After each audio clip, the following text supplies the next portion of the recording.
नमस्कार, मैं हूं रोहित खन्ना। आप देख रहे हैं हमारा चैनल नेशन स्पीक्स और हमारा खास कार्यक्रम to the point with Rohit Khanna. To the point with Rohit Khanna में आज जिस राजनीतिक शख्सियत से मैं आपको मिलाने जा रहा हूं, वो भारतीय जनता पार्टी के दिग्गज नेता हैं। 5 बार विधायक रह चुके हैं, 4 बार थुरल से जो अब जयसिंहपुर बन चुकी हैं, 1 बार देहरा से वो विधायक रह चुके हैं। पिछली सरकारों में वो कई अहम मंत्रालय भी संभाल चुके हैं। 2017 में देहरा से उन्हें हार मिली, लेकिन बहुत कम मार्जिन से। उसके बावजूद पार्टी के एक बड़े नेता हैं, बड़े चेहरे हैं, रविंदर रवि। सबसे पहले उनका स्वागत कर लेते हैं। बहुत बहुत स्वागत है सर। धन्यवाद जी, बहुत बहुत आपका। रविंदर जी, चुनाव नज़दीक आ रहे हैं। जैसे जैसे कोई अपनी कॉन्स्टिट्यूएंसी में घूम रहा है, कोई रैली कर रहा है, कोई बाइक रैली कर रहा है, ऐसे में रविंदर रवि थोड़े से खफा खफा नजर आ रहे हैं, ऐसे क्यों? नहीं, ऐसा तो कुछ नहीं है, खफा नहीं हूँ मैं। पार्टी से नहीं, किसी से खफा नहीं हूँ। खफा नहीं? बिल्कुल। तो कहाँ से इस बार आप सोच रहे हैं कि इस बार मैदान में उतरने वाले हैं आप? पार्टी निर्णय करेगी ये तो। जहाँ से सीट आपको दे दी जाएगी, आप वहाँ से चुनाव लड़ेंगे? भारतीय जनता पार्टी एक बहुत ही हमारा विश्व का सबसे बड़ा राजनीतिक दल है और राष्ट्रीय अध्यक्ष हमारे हिमाचल प्रदेश से श्रीमान जगत प्रकाश नड्डा जी। कई वर्षों तक हमने साथ काम किया है और हम सबकी जिम्मेवारी बनती है कि आने वाले चुनाव में जो मान सम्मान भारतीय जनता पार्टी की ओर से प्रदेश को मिला है, उसको कम से कम जिम्मेवारी बनती है हर कार्यकर्ता की। उसको एक हिमाचल में ये रिवायत रही नहीं कि पार्टी या सरकार कोई रिपीट करे। बिल्कुल। तो इस बार संभावनाएं अच्छी लगती हैं, तो उसी को सामने रखते हुए पार्टी जो निर्णय करेगी उस पर हम अमली जामा पहनाएंगे। चलिए, इस पे भी बात करेंगे। आपने कहा मिशन रिपीट को बीजेपी बड़ा ज़ोर शोर से उठा तो रही है, लेकिन वहीं से कांग्रेस की तरफ से मिशन डिलीट भी एक सामने लग रहा है। कहा है कि ये ऐसा हो ही नहीं सकता है, क्योंकि बीजेपी ने कहीं भी किसी डिपार्टमेंट में अच्छा काम नहीं किया। आप उसे कैसे आकलन करते हैं 4.5 पौने साल 5 साल के कार्य? नहीं, मैं ये नहीं मानता उनका काम विपक्षी दल होता है, उसका काम केवल मात्र सरकार का विरोध करना, आलोचना करना, और होनी भी चाहिए। लोकतंत्र में ऐसा संभव भी है, होनी भी चाहिए। लेकिन ये कहना कि सरकार के द्वारा कोई काम नहीं किया गया, ये उनका कहना बिल्कुल गलत है। सेहत और शिक्षा के मुद्दे पर आपको लगातार घेर रहे हैं, और अब तो ऊपर से आम आदमी पार्टी ने भी आपको घेरने शुरू कर दिए। मैं नहीं मानता इस बात को। हिमाचल प्रदेश पूरे भारतवर्ष के सभी राज्यों से जो है दूसरे नंबर पर शिक्षित राज्य है। हम कैसे मान लें इस बात को? मैं ये नहीं कहता कि वो भारतीय जनता पार्टी का योगदान रहा। जो भी सरकारें प्रदेश में रही, प्रदेश को शिक्षा के क्षेत्र में आगे ले जाने के लिए सभी का योगदान रहा है। आज हमारे बच्चों को, चाहे प्राथमिक पाठशाला हमारी है कोई, अगर एक बच्चा भी कहीं गांव में शिक्षा ग्रहण करना चाहता तो उसके लिए पूरे अध्यापकों का प्रबंध, भवन का प्रबंध उनके या तो घर में या स्कूल का जो भवन बना हुआ सरकारी भवन, उसमें कर रहे हैं आज के दिन में। तो ये कहना, ये शायद किसी अन्य राज्य में नहीं है, ये हिमाचल में है। और अध्यापक भी अगर बच्चा स्कूल नहीं आना चाहता, उसको घर में जाके शिक्षा देने का प्रावधान हिमाचल में है। इतनी अच्छी व्यवस्था है तो फिर आम आदमी पार्टी क्यों शिक्षा के मुद्दे पे आपको कह रही है कि हम बहस भी कर सकते हैं, हम आपकी स्कूल भी जाके देखेंगे? वो उन्होंने केवल मात्र एक दिल्ली का छोटा सा दायरा देखा है। हिमाचल जैसे कठिन परिस्थितियों वाला राज्य उनके सामने कभी आया नहीं। जहाँ अभी देख रहे हैं, बरसात के दिनों में यहाँ घूम रहे हैं, स्थिति क्या है। बरसात पड़ती है, भारी बरसात आती है तो यहाँ क्या स्थिति बनती है। ठंड पड़ती है तो बर्फ़ के कारण यहाँ पर कितने इलाके हमारे कट जाते हैं। गर्मी पड़ती है तो कई क्षेत्रों में भयंकर गर्मी पड़ती है। ये अन्य राज्यों के मुकाबले हिमाचल की परिस्थितियाँ भिन्न हैं। वो दिल्ली को सामने रख के जब आंकलन करेंगे तो उनको दिल्ली नजर आएगी। पर आपको लगता है इस बार का चुनाव कुछ ज़्यादा ही भिन्न हो गया? उसका कारण ये है कि आम तौर पे बीजेपी वर्सेस कांग्रेस हुआ करता था। कभी वीरभद्र जी आ गए, कभी धूमल जी आ गए, इस तरह से चुनाव होते थे। लेकिन इस बार आपको लगता है ये गारंटी वाला चुनाव है? कांग्रेस ने जिस तरह से 10 बड़ी गारंटी दी है, कैसे उससे टैकल कर पाएंगे? हर महिला को 1500, 2 रुपये में गोबर भी उठा लेंगे, आपको ये भी देंगे, मतलब तमाम एक खाका मेनू कार्ड तैयार कर दिया पूरा। ये जब चुनाव आते हैं तो हर किसी का, हर पार्टी, लोकतंत्र में उनका अधिकार है कि जनता को लुभावने नारे दें। उसको अमली जामा पहनाने के लिए पूर्व में सरकारें यहाँ पर कांग्रेस की भी रही, भारतीय जनता पार्टी की भी रही, तो जो काम किए आपके समक्ष हैं वो सारी स्थिति आपके सामने है। अगर ऐसे लुभावने नारों से मैं ये कहता हूँ कि सरकारें बनती तो ऐसा नहीं है। और हिमाचल जो है ये अन्य राज्यों से भिन्न राज्य है। यहाँ का वोटर बहुत बुद्धिजीवी है, बहुत, मैं तो ये कहता हूँ इतना शायद कहीं हो जो अंकलन करता है, तुलना करता है। ये हिमाचल प्रदेश की मतदाता, हिमाचल प्रदेश की जनता तुलना करती है। वो तुलना करने के उपरांत निर्णय लेती है कि मैंने क्या फैसला करना है, किसके पक्ष में जाना है। तो हिमाचल को अन्य राज्यों के साथ तुलना करेंगे तो मैं नहीं मानता कि वो हो जाएगी। हमारा अड़ोस पड़ोस के राज्य जैसे हैं, इनसे हिमाचल की तुलना नहीं कर सकते हैं आप। नहीं कर सकते। लेकिन 5 बार के आप विधायक हैं, मंत्री भी रहे हैं। पहली बात कांग्रेस की, सरकार बनने के 10 दिन के अंदर हम ओपीएस ले आएंगे, और आपको पता है हिमाचल में जो सर्विस क्लास है वो बहुत ज़्यादा है। तो कहीं ये जो तीर कांग्रेस ने चलाया है ये कहीं बीजेपी को लग ना जाए कहीं? स्वाभाविक है, इन बातों का जब लुभावने नारे दिए जाते हैं नुकसान होता है। आपको लगता है ओपीएस बहाल नहीं लेकिन हो सकता? साथ में ये भी कांग्रेस पार्टी ये बताया कि जो उनकी विभिन्न राज्यों में सरकारें हैं वहाँ तो उन्होंने इम्प्लीमेंट कर दिया इसको। प्रश्न नहीं, छत्तीसगढ़ राजस्थान का उदाहरण वो देते हैं। नहीं है, छत्तीसगढ़ और राजस्थान दोनों में घोषणाएं की हैं, लागू अभी तक नहीं हुआ है। सारी जानकारी हमारे पास है, अभी तक घोषणा हुई है, लागू नहीं कर पाए। आपको लगता है प्रैक्टिकल है ओपीएस लेके आना वापस? नहीं, क्योंकि मैं इसकी गहन इसमें जा नहीं पाया हूँ। लेकिन जिस ढंग से एम्प्लॉइज मांग करते हैं तो उसके ऊपर सहानुभूतिपूर्वक विचार होना चाहिए। सरकार को सोचना चाहिए क्या कुछ करने वाला है या नहीं है। बात करने में बुराई नहीं होती है, करना नहीं करना बात की बात होती है। जी अच्छा, उसके बाद आम आदमी पार्टी कहती है हमको आने दीजिए, हम 1000 रुपया देंगे महिलाओं को। कांग्रेस कहती है हम 1500 देंगे। तो क्या बीजेपी 2000 देने वाली? बात तो तभी बनेगी। आप ये देखें कि साथ हमारा पड़ोसी राज्य जहाँ पर आप पार्टी की सरकार बन गई है, उन्होंने 1000 रुपया 18 साल से ऊपर की महिला को देने का वायदा वहाँ किया। सरकार उनकी बन गई और सरकार नहीं बनी, एक क्लीन स्वीप जिसको कहते हैं, झाड़ू मारना, वो झाड़ू मार दिया उन्होंने। लेकिन वहाँ पर लगभग 1 करोड़ से ऊपर महिला हैं पंजाब में। बिल्कुल 1000 को आप गुना करेंगे तो 1000 करोड़ रुपया साल का इनके देने के लिए उनको चाहिए वहाँ पे। जी, पंजाब की वित्तीय स्थिति क्या है, आर्थिक स्थिति क्या है, पूरा देश जानता है, आम जनता जानती है। वित्तीय स्थिति तो हिमाचल की भी ठीक नहीं है ज़्यादा। मैं वही उस पर आ रहा हूँ। तो ऐसे लुभावने नारे देना जो है, क्योंकि हिमाचल में जो ज़रूरतमंद हैं, जिनको आवश्यकता है, उनको पहले सामाजिक सुरक्षा पेंशन दायरे में लाया जा चुका है। और मुझे जहाँ तक जानकारी है, वर्तमान में लगभग 1300 समथिंग करोड़ से ऊपर खर्चा इसके ऊपर किया जा रहा है।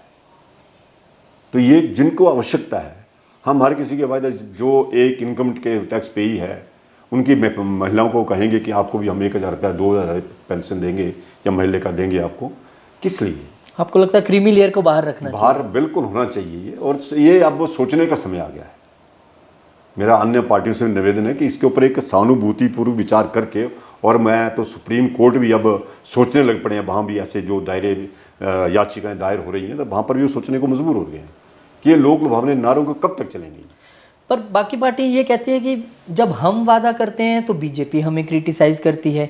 बीजेपी खुद से 125 यूनिट फ्री भी दे देती है, महिलाओं को 50% बस किराए में छूट भी दे देती है। तो वहाँ बीजेपी अलग स्टैंडर्ड्स क्यों अपनाती है? मैं वही तो कह रहा हूँ कि ये जो चल पड़ा है एक सिस्टम ना, फ्री वाला, वो तो हमारे प्रधानमंत्री ने कह ही दिया वैसे कि ये रेबड़ियाँ बांटने वाला सिस्टम बंद होना चाहिए। प्रधानमंत्री ने बात कही है तो, और मैं उनका समर्थन करता हूँ। पर आपको लगता नहीं है फ्री वाला ये फॉर्मूला दिल्ली और पंजाब में बड़ा सेट बैठा है? 300 यूनिट बिजली और 200 यूनिट दिल्ली में, और यहाँ भी अब कांग्रेस ने बोल दिया है। और अगर एक परिवार को लगेगा कि यार मुझे तो 300 यूनिट का बिल नहीं देना है, बिल ज़ीरो हो गया, उसके बाद अगर घर में 3-4 महिलाएं हैं तो 6000 वो आ गया, और हमारे घर का गोबर भी 2 रुपये में उठा लेंगे, हमारा दूध भी ले जाएंगे, तो आपको लगता नहीं है कि हर बंदा व्यक्ति एक अपने पर्सनल तौर पर सोचता है?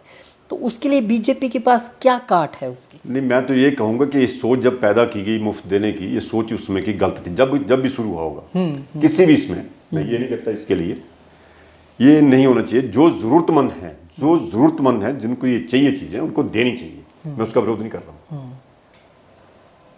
लेकिन जब ये शुरू किया, मुफ्त का काम जो शुरू किया है, ये थोड़ा लगता नहीं हमें कि हाँ, जैसे अभी कोरोना काल आया था, उसमें कई चीज़ों की जरूरत पड़ी, तो एक इमरजेंसी जैसे पैंडेमिक था, तो उसमें आवश्यकता थी।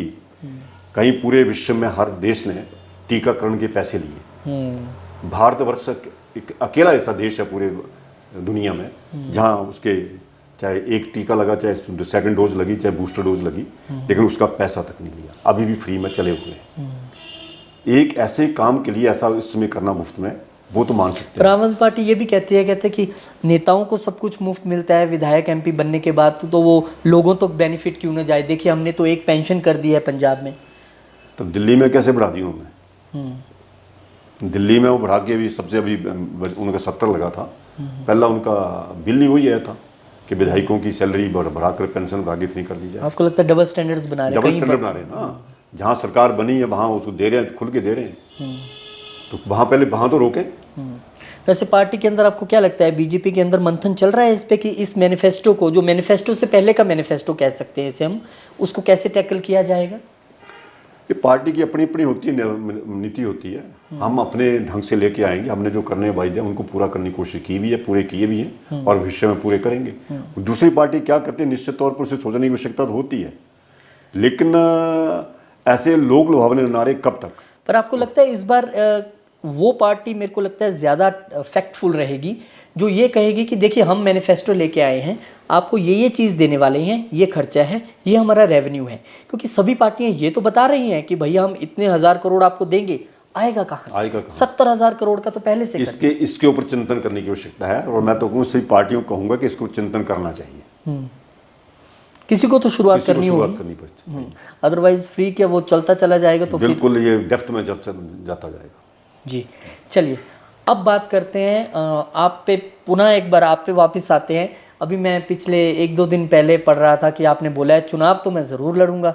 अब कहाँ से और कौन सी पिच से ये अब तय होगा, पार्टी तय करेगी। आप मान लीजिए एग्जाम्पल के तौर पे अब देरा से जैसे आप कह रहे हैं आप नाराज़ नहीं है, पर वहाँ से जैसे होशियार सिंह को पार्टी बीजेपी में लेके आई है, उसको लेके आपका थोड़ा सा रिसेंटमेंट तो है कि नहीं ऐसा होना चाहिए था? नहीं, मैंने कहा है उसमें, मैं अभी मैं उस पर कायम हूँ कि क्योंकि हमारा संगठन है एक पार्टी, और संगठन में हमारे मतदान केंद्र तक पूरी एक टीम बनी होती है। मतदान केंद्र का अध्यक्ष होता है, वहाँ पर पन्ना प्रमुख तक है, पन्ना प्रमुख तक है, और पन्ना प्रमुख के साथ में अभी और 2 सहायक हमने लगा दिए हैं। एक टीम पूरी है, उसके ऊपर फिर एक 6-7 मतदान केंद्र के ऊपर हमारा ग्राम केंद्र प्रमुख बैठता है। उसके ऊपर फिर हमने एक और कर दिया कि हर विधानसभा क्षेत्र को जोन में बांट दिया है, हर विधानसभा के 4 या 5 जोन में विभाजित है। उसके ऊपर फिर जाकर मंडल का अध्यक्ष, प्रेसिडेंट, ब्लॉक प्रेसिडेंट बैठता है, और फिर उसके बाद जिला का बैठता है, फिर प्रदेश का बैठता है। हमारा उसमें ये कहना है कि जब वो एक टीम सारी की सारी काम कर रही है, सशक्त टीम काम कर रही है, सारे पार्टी के कार्यक्रम या जो सरकारें हमारी केंद्र में चाहे प्रदेश में, उन सारी की योजनाओं का लाभार्थियों तक उनको संदेश पहुंचाना जी, वो टीम सारी कर रही है। मंडल के अध्यक्ष लगा हुआ है, मंडल का जनरल सेक्रेटरी लगा हुआ है। तो मेरा उसमें ये कहना है कि जब ऐसा निर्णय लेना होता है, पार्टी ने किया फैसला, उसका हम स्वागत करते हैं, उसमें हमारा विरोध नहीं है, लेकिन कम से कम ऐसा निर्णय लेती बार मंडल के अध्यक्ष को विश्वास में लेना चाहिए। ये मैंने उस समय भी कहा, आज भी कह रहा हूँ। आपको लगता है कि व्यक्ति पार्टी में शामिल हो जाता पर दिल नहीं मिल पाते? और सामने आ गया है जिस व्यक्ति ने लगातार 4 साल पार्टी का विरोध किया, पार्टी को गालें निकाली, जूती मारूंगा मैं, ये उन्होंने शब्द का प्रयोग किया, दलितों के ऊपर उसने प्रहार किए, मेरे प्रति जो कहा वो तो व्यक्तिगत, उसमें मैं जवाब नहीं दूंगा। मंत्रियों को उन्हें चोर कह दिया, और ये बोलना कि जब मैं विधानसभा में एंटर करता हूँ सरकार स्टन हो जाती है कि आज पता नहीं किस मंत्री का नंबर लग जाएगा, ये कहना। और उसके उपरांत भी फिर अभी जो ज्वाइन करने के उपरांत उसने एक ऑडियो जारी किया, उसमें कहा कि जिला कांगड़ा सारे का सारा साफ हो रहा है, सिर्फ मैं जीत रहा हूँ बीजेपी का, बाकी सारा साफ हो रहा है। ऐसे व्यक्ति का पार्टी में औचित्य क्या है? जो विचारधारा नहीं मिला पाया हमारे साथ, उसको पार्टी में लेने का उससे पहले सोचना चाहिए कि इसी विचारधारा है। आपसे बात नहीं हुई पार्टी में लेने? 2019 के चुनाव में उसने डटकर विरोध किया हमारे लोकसभा का, हमारे अनुराग ठाकुर जी। और आपने 28,000 वहां से, 28,000 की लीड इसी टीम ने, जो मैंने गिनाया आपको, उस टीम ने 28,000 की मतों की पार्टी ने आपसे बात नहीं की उनको लेने से? नहीं, हमारे से कोई बात नहीं की है पार्टी ने। ये तो दुख मंडल के अध्यक्ष की होती, किससे की होती, मैं नहीं कहता उनको, लेकिन उनको थोड़ा सा विश्वास है हम ये करने जा रहे हैं। मैं इसकी बात नहीं करूँ, पूरे प्रदेश की बात कर रहा हूँ। मैं अपना कहूँ कि मैं ही कह रहा हूँ, लेकिन बाकी जो जगह है उनके वहाँ भी है, सभी जगह जोगिंदर में यही हाल है, कांगड़ा में भी यही हाल है, उधर नालागढ़ वाले की है उनका भी यही हाल है। तो उनको विश्वास में थोड़ा लेना चाहिए। जब टीम आपने सख्त खड़ी की है, संगठन खड़ा किया है, तो करते वक्त संगठन को विश्वास में लेना चाहिए, मेरा ये कहना। जीत का मार्जिन क्योंकि वहाँ पे 4000 के करीब मतों का रहा था मेरे ख्याल। तो आपको क्या लगता है कि अब पार्टी वहाँ से देहरा से आपको फेस बनाएगी, उनको फेस बनाएगी? अगर उनको फेस बनाते हैं तो आप सुलह प्रेफर करेंगे या कोई और कौन नहीं, ये तो पार्टी ने निर्णय करना है कि वहाँ पर किसको प्रेफर करना है। लेकिन मैं तो जहाँ तक कहा, मैं कि जो पार्टी निर्णय करेगी मैं उस पर कायम हूँ। इलेक्शन लड़ना ही निश्चित है, ये तय है। हाँ। अगर पार्टी 1% के लिए मान लेते हैं, क्योंकि कोई भी संभावना बनती है, अगर बीजेपी आपको कहती है आप संगठन के लिए काम कीजिए, हम टिकट नहीं देते, तब भी आप चुनाव लेंगे? नहीं, वो समय बीत गया है। मैं 4.5 साल से आराम से बैठा हूँ। अगर मेरा प्रयोग कहीं करना था तो उस समय कर लिया होता। ये समय तो अब निकलने का है, अब नहीं है। अगर आपके पास एक ऑप्शन आई जाए कि भाई मुझे तो पार्टी से बाहर चुनाव लड़ना ही है, आप क्या प्रेफर करेंगे, हाथ को या झाड़ू को? नहीं, मैंने तो ये पहले तो पार्टी की प्रायोरिटी है, पार्टी जो मुझे कहेगी वो करूंगा मैं। उसके बाद अगर नहीं होता तो उस समय फैसला करेंगे, जब ऐसा पता लग गया कि अब ये निर्णय नहीं होना, उस समय मौके पर फैसला। जो आपको अप्रोच करेगा और जो आपको देखेंगे, सही और गलत का फैसला मौके पर होता है ना। पर क्योंकि जब बात ऐसे निकलती है तो मुझे लगता है पार्टी सोच रही है, पार्टी निश्चित तौर पर सोचेगी। निश्चित तौर पर। अभी आपको वैसे ऑन कैमरा भी मैं पूछना चाहूंगा, मैंने कोई क्या किसी पार्टी ने आपको अभी अप्रोच करने की कोशिश की है? नहीं, चर्चा है। मैं भी ऐसे ही कोई मीडिया में, सोशल मीडिया में, अखबारों में ऐसे वैसे जहां तहां ऐसी बातें सुन रहे हैं। मेरे से अप्रोच नहीं किया। आपसे अप्रोच नहीं किया। चलिए, आपका मन क्या, एक मन की बात होती है ना, मन की बात क्या है आपकी? सुलह, ज्वालामुखी या फिर देहरा? आपके मन की बात। ये तो पार्टी ने निर्णय लेना, देहरा को छोड़ के पर कहीं भी। देहरा को छोड़ के कहीं भी आप किसी भी पिच पे उतरने के लिए तैयार हैं? हाँ, देहरा छोड़ के हाँ, बाहर कहीं भी। तो अभी आपकी तैयारियां चल रही हैं उससे? हाँ, मैं चला हूँ अपने कॉन्स्टिट्यूंसी में, नहीं, मैं जहाँ भी है, अन्य क्षेत्रों में जा रहा हूँ मैं। अन्य क्षेत्रों में चल कहीं है आपके सभी के इसमें काम किया पूरे प्रदेश में, जो भी विभाग मेरे पास रहे हैं। एक मैं नहीं कहता मैं मेरे कारण, लेकिन सरकार के कारण वो छाप एक छोड़ी हुई है। तो मेरे पास मेरे साथ जो जनता जुड़ी है, लोग जुड़े हैं, मेरी अपने विधानसभा क्षेत्र के नहीं, अन्य विधानसभा क्षेत्रों के भी, पूरे प्रदेश के भी, मेरा व्यक्तिगत उनके साथ संबंध है। तो मैं आज कहीं जाता हूं तो मुझे एक संदेश करने की बात होती है, वहां अपने आप मेरे शुभ चिंतक, मुझे चाहने वाले वहां पहुंचते हैं, ऐसी कोई कमी नहीं। आपने स्वास्थ्य के क्षेत्र में भी काम किया है, स्वास्थ्य मंत्री रहते हुए? मैं स्वास्थ्य मंत्री रहा। मैं वैसे मुझे 1 महीने के लिए चार्ज मिला था। मंत्री कोई गए थे बाहर तो मैं आपने किया था तब। अभी हाल की घड़ी में अगर हम देखें 4.5 पौने 5 साल का, क्या लगता है हिमाचल में स्वास्थ्य के क्षेत्र में काम हो पाया है? नहीं, स्वास्थ्य के क्षेत्र में बहुत काम हुआ है, इसमें दो राय नहीं है। पर फिर भी क्यों ज़्यादातर क्षेत्रों से ऐसी आवाज़ आती है कि हिमाचल के ज़्यादातर जो हॉस्पिटल हैं वो रेफरल हॉस्पिटल बन गए हैं, वहाँ पे बस रेफर कर दिया जाता है, ऐसा क्यों? ये सही कहा आपने कि जिम्मेवारी लेने को कोई तैयार नहीं है।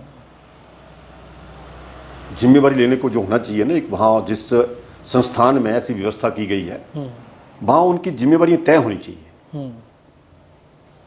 एक बहन को, एक महिला की डिलीवरी होनी है, उसको यहाँ से रेफर कर दो, नॉर्मल डिलीवरी है, तो वो गलत है। गलत है। ऐसे काम के लिए कम से कम किसी ने रेफर करने से पहले उनकी वहाँ फिक्स होने की जिम्मेवारी कि रेफर करने वाला केस है भी या नहीं। एक बात और मैं अभी चैनल के माध्यम से मैं भी अपनी एक बात, क्योंकि जर्नलिस्ट जो हैं वो भी आवाज़ हैं आप लोगों की।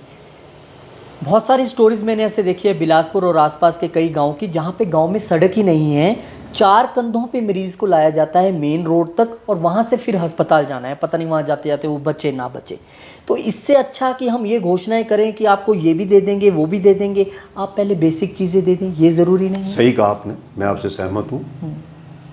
हिमाचल में अभी तक क्योंकि बड़ा हमारा दुर्गम क्षेत्र है, वहाँ सड़क बनती पीछे है, टूटती पहले 1 साल में टूट जाती है, लेकिन ये बहुत कम क्षेत्र है। ये बहुत कम क्षेत्र है जहाँ पर अभी सड़क नहीं है। हिमाचल प्रदेश में जो घनत्व सड़कों का है शायद पूरे देश में कहीं भी नहीं है, चाहे प्लेन एरिया है, ये मैं दावे के साथ कह सकता हूँ। जितना काम 1998 और 2003 के बीच जब प्रधानमंत्री सड़क योजना आई थी और धूमल जी मुख्यमंत्री रहे, हर गांव को सड़क के साथ जोड़ने की एक पहल हिमाचल प्रदेश में इस दुर्गम पहाड़ी इलाके में करने की कोशिश की है। आज हम उसमें सफल हुए हैं। और उसके वो ही नहीं है, नबार्ड का भी फंडिंग हिमाचल को नहीं करता था। नबार्ड की फंडिंग भी उस समय पहली बार उन्होंने विश्वास जताया कि नहीं, नबार्ड के माध्यम से विभिन्न विभागों को फंडिंग करेंगे, सड़कों में, पुलों में ऐसा निर्माण उस समय सेंट्रल रोड वर्ल्ड बैंक का पैसा यहाँ आना शुरू हुआ, सेंट्रल रोड फंड का पैसा यहाँ पर आना शुरू हुआ। नेशनल हाईवे आप देखेंगे तो 1998 तक हिमाचल में केवल मात्र 3 थे, national highway number 20, national highway 21 and 22। 20 था हमारा ये पठानकोट से मंडी वाला, 21 था हमारा कीरतपुर से मंडी और आगे उसका कुल्लू वाला, और हमारा जो 22 था वो परवाणू से लेकर शिमला जो रौड़ी की जाता वो था। तीसरा चौथा है नेशनल हाईवे नहीं था। 98 में जब अटल बिहारी वाजपेयी प्रधानमंत्री बने, हिमाचल में धूमल जी मुख्यमंत्री बने, विस्तार हुआ है सर, तो उस समय नेशनल हाईवे का 10 नेशनल हाईवे उस समय लिए थे, 10। धूमल जी का अभी आपने जिक्र किया, और क्योंकि 2-2.5 महीने बचे हैं, इस पार्टी के सर्वेस पूरे हो चुके हैं, टिकटों की फाइनलाइजेशन पे बात चल रही है, क्या लगता है आपको, क्या इस बार बीजेपी धूमल साहब को चुनाव लड़ाने वाली है? क्योंकि उनकी कॉन्स्टिट्यूंसी से तो आवाज़ें उठ रही हैं ऐसे। ये मेरा विषय नहीं है, मैं कुछ नहीं कह सकता। आपके दिल की बात क्या कहती है एक पार्टी वर्कर? नहीं, मैं नहीं कह सकता कुछ भी। पार्टी को भी अपने निर्णय लिए हुए पार्टी ने, उन निर्णयों पर पार्टी को लगता है भी अच्छा है, इनकी ज़रूरत है, आवश्यकता है, इनके आने का लाभ मिलेगा या क्या होगा क्या नहीं, पार्टी ने निर्णय करना है। अच्छा, अब एक कंक्लूजिंग क्वेश्चन, क्या लगता है आपको इस बार बीजेपी मिशन रिपीट का नारा दे रही है, आप पूरा हिमाचल घूमते हैं, क्या स्कोर रहने वाला है 68 में से?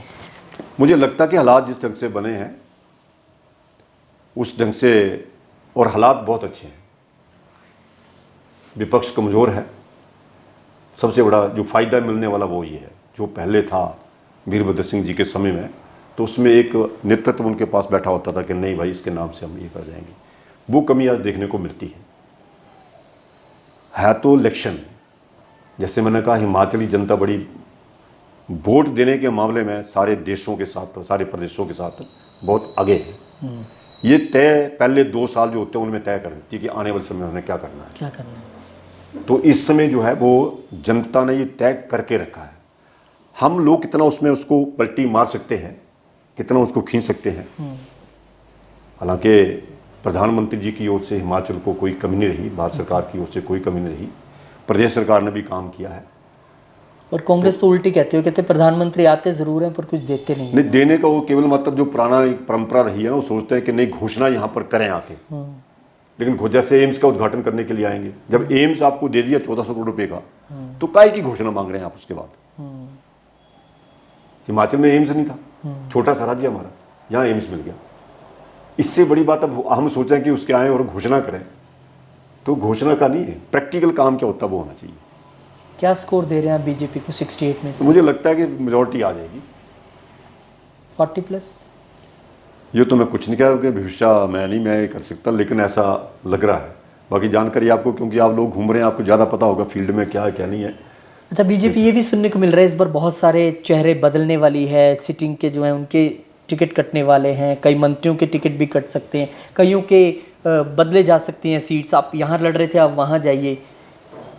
ये तो पार्टी जाने, हाईकमांड जाने। चलिए, और आम आदमी पार्टी का क्या स्कोर रहेगा इस बार? मुझे लगता है हिमाचल में कोई स्कोप नहीं है। कोई स्कोप नहीं है? मैं नहीं मानता। आपको हिमाचल देवभूमि है, वीर भूमि है। यहाँ हर परिवार में आपको कोई ना कोई सैनिक मिलेगा, संबंधी मिलेगा, साथ में मिलेगा। तो यहाँ जो उनका नारा है, उस नारे को यहाँ की जनता ने नकार दिया। आपके लिए ये फैक्टर इस बार अगेंस्ट तो नहीं जा रहा अग्निवीर के कारण, ये जो सैनिक वाला? नहीं, मैं नहीं मानता इस बात को। अग्निवीर के लिए बहुत बढ़िया योजना है, और मैं तो चाहता हूँ केवल मत अग्निवीर के लिए नहीं है, ये हर नागरिक के लिए जो 18 साल का हो जाता है उसको एक बार 5 साल की ट्रेनिंग आर्मी में होनी चाहिए। नेशनलिटी क्या होती है, देशभक्ति की भावना क्या होती है, भारत माता की जहाँ बोलते हैं उसके प्रति हमारी भावना क्या है, ये हर किसी को वहाँ पर कम से 4 या 5 साल सभी की ट्रेनिंग होनी चाहिए। मैं तो इसका हक में हूँ।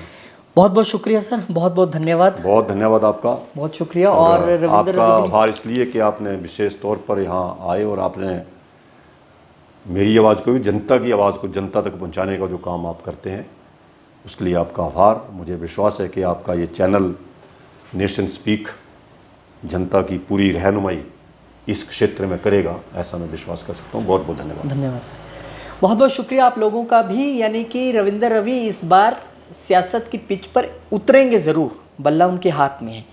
पिच कौन सी रहने वाली है पार्टी तय करेगी। उन्होंने कहा कि मैं तो बल्लेबाजी करने के लिए उतरूंगा, मुझे तो जीतना है। पिच पार्टी तय करेगी, और ऐसा लग रहा है कि कुछ दिनों में अब पहली लिस्ट सभी पार्टियों की आने भी वाली है। बहुत बहुत शुक्रिया आप लोगों का। मिलूंगा आपसे एक नई राजनीतिक शख्सियत के साथ, तब तक आप बने रहें हमारे चैनल के साथ। नमस्कार।